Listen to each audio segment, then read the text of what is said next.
At first, just noise.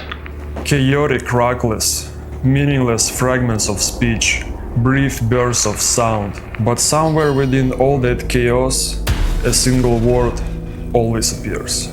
Precise. Too precise. A word that makes thousands believe someone on the other side is replying. How did a simple little box turn into a symbol of communicating with the dead? And most importantly, who was the very being that answered these questions? Spirit box, the truth behind the noise.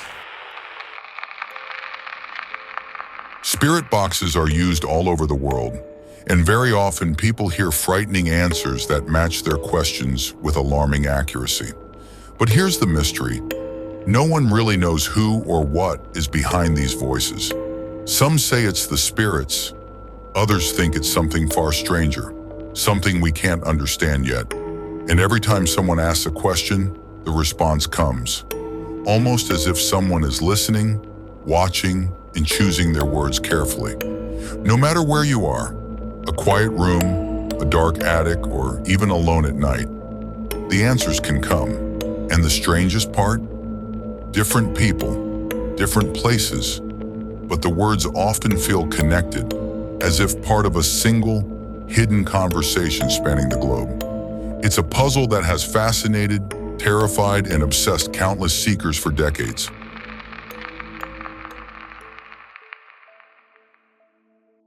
There are devices created for connection. Phones, radios, transmitters, things designed to carry information from one person to another. But there are also other devices, the ones that were never meant to be used the way they are today. The spirit box is one of them. At first glance, it looks like ordinary electronics. A screen, a speaker, a fast radio sweep, noise, interference, fragments of stations, random words, music, voices, nothing that should feel unusual. And yet today, this device can be found in all kinds of places around the world. Abandoned houses, old hotels, sites of tragedy, and paranormal investigations. People turn it on in complete darkness. They listen to the noise, they ask questions, and they wait, sometimes for minutes, sometimes for hours. And at some point, inside that chaos, something appears to answer. Short phrases, single words. Sometimes it feels too precise to be random. Every recording spreads quickly online. Every clip creates debate. Every new case adds more questions than answers. And the more of these moments appear, the stronger the feeling becomes. That there is something behind it that goes beyond simple technology. But there is one thing that always stays out of frame. No one shows where it started. Not the first recordings. Not the early experiment. Not the person who first decided to build it. Only the result. Only the already formed legend. And to understand why the spirit box exists at all and how it became what it is today, you have to go back to the beginning, to the man who started it all. Gary Galka.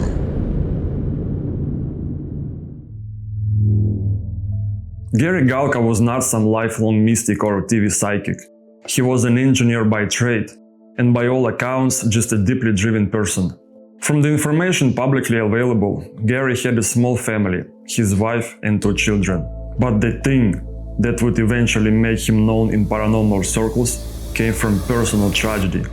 He lost his daughter, and that loss changed everything. What do we know about the death of Gary Galka's daughter? She was only 17 years old. Her name was Melissa Galka. In 2004, Melissa died after a car accident when her vehicle crashed into a tree. According from local reports from the time, she survived the initial impact, but was critically injured and later died at the hospital. After her death, Gary and his family started experiencing what they described as a strange after effects. They claimed they could feel Melissa's presence. The doorbell would ring on its own.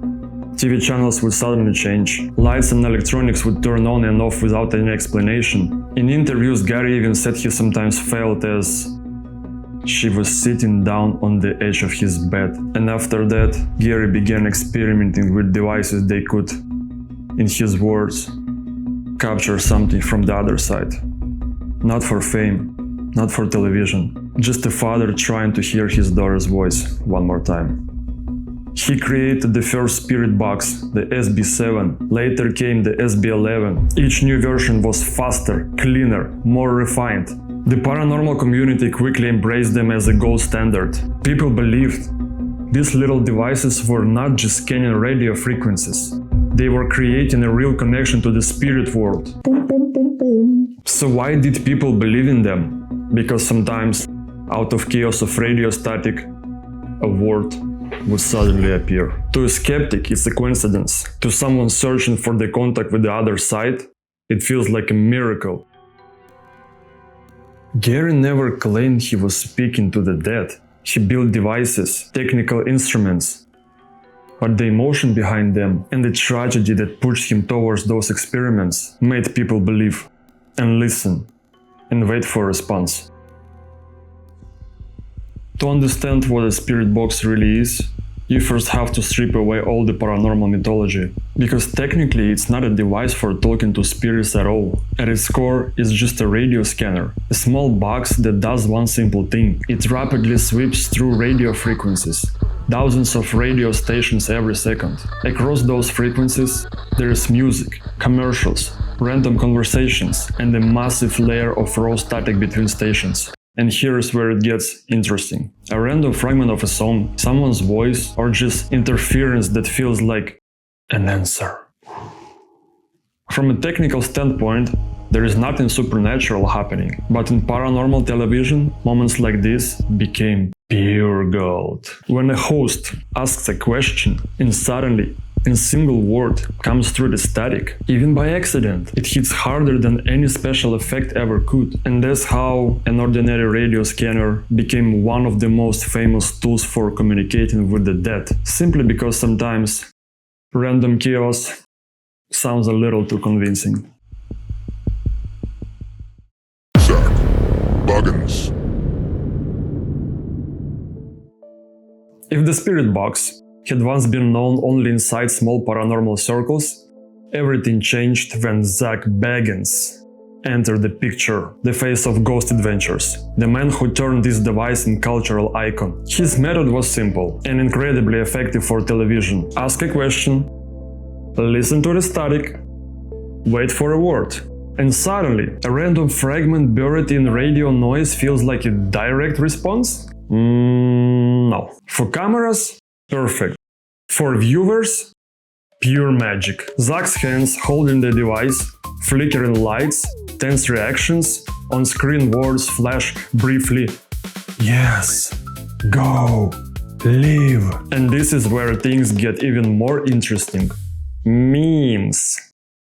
Yeah, the spirit box basically became an internet meme.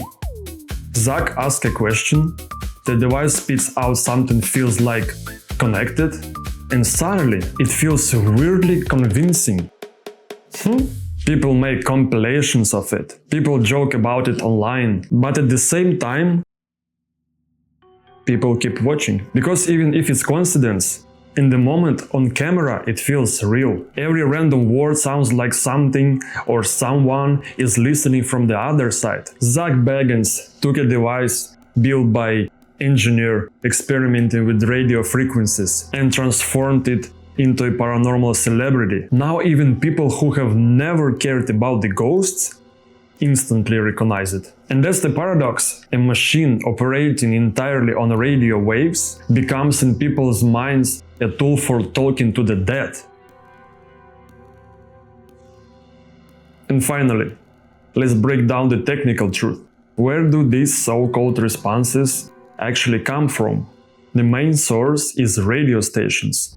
Music, news, broadcasts, random conversations, all of these fragments get mixed together inside layers of static noise. Sometimes partially recognizable words break through the chaos, and those fragments can feel like a direct answer to a question. Your brain picks them up, connects them to expectation, and suddenly an illusion of communication is created. And now, this part is especially for the paranormal fans. For you guys, for you. Did you know the device called the RAM pod? RAM pod. A favorite among ghost hunters. And what's inside it? No, not secret alien technology, not mystical crystals, just a basic electronic kit. Yes, literally something you can buy online for $12. Wires, a circuit board, a sensor, and the rest is filled in by belief in communication with spirits. This is where magic turns into a school project. Technically, it's almost a toy, but that's not the point right now.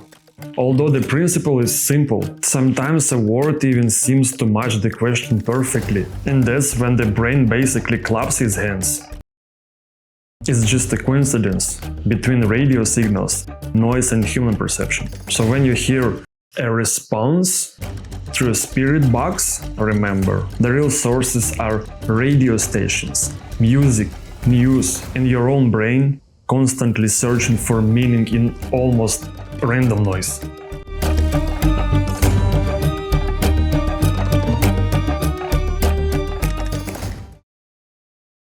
Here's the main question, guys. Why does the spirit box often feel like it's responding too accurately? Like there is an actual dialogue happening? It starts very simply. You ask a question and your brain immediately forms an expectation.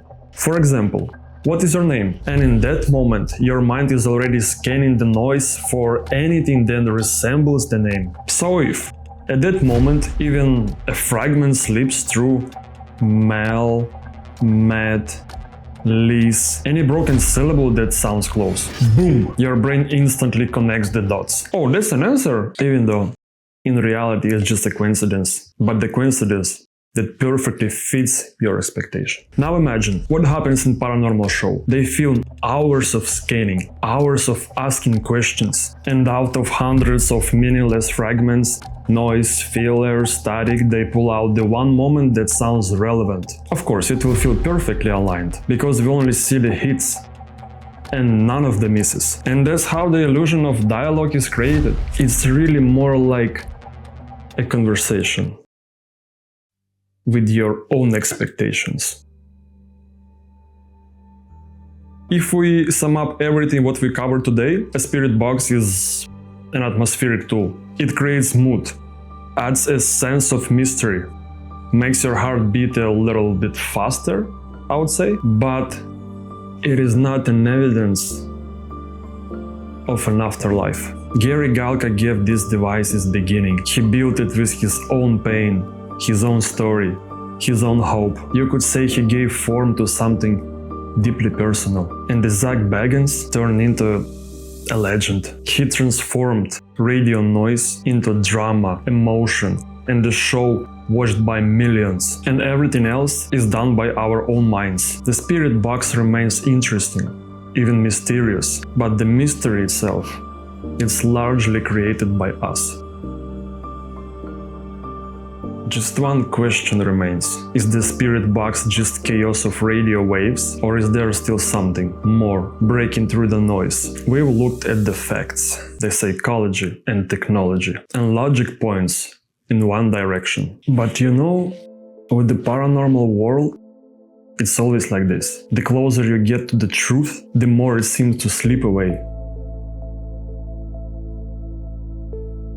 In the end, there is one important thing I want to say. When we talk about the spirit box, it's easy to turn it into an argument. Does it work? Does it not? What are these voices? Why do people hear answers? But behind all of that, there is a human story. Gary Galka. He was not a scammer. He was not trying to deceive anyone. He was a father who lost his daughter. A father who went through something almost impossible to carry. And instead of shutting down completely, he tried to find a way to hear even a trace of her, even the smallest sign that she might still be somewhere nearby. You can explain it all technically. Radio interference, random noise, and yes, that is what it is from a scientific point of view. A fast scanning radio receiver. But for Gary, it was never just electronics. It was a way of coping with loss. And maybe that's why this device became so widely known. Not because it opens a portal, but because it was born from the very human desire to hear those we lost. Spirit box stands as a reminder how deeply we can love and how difficult it is to let go. And maybe that's exactly why its static sounds so familiar. Take care of yourself.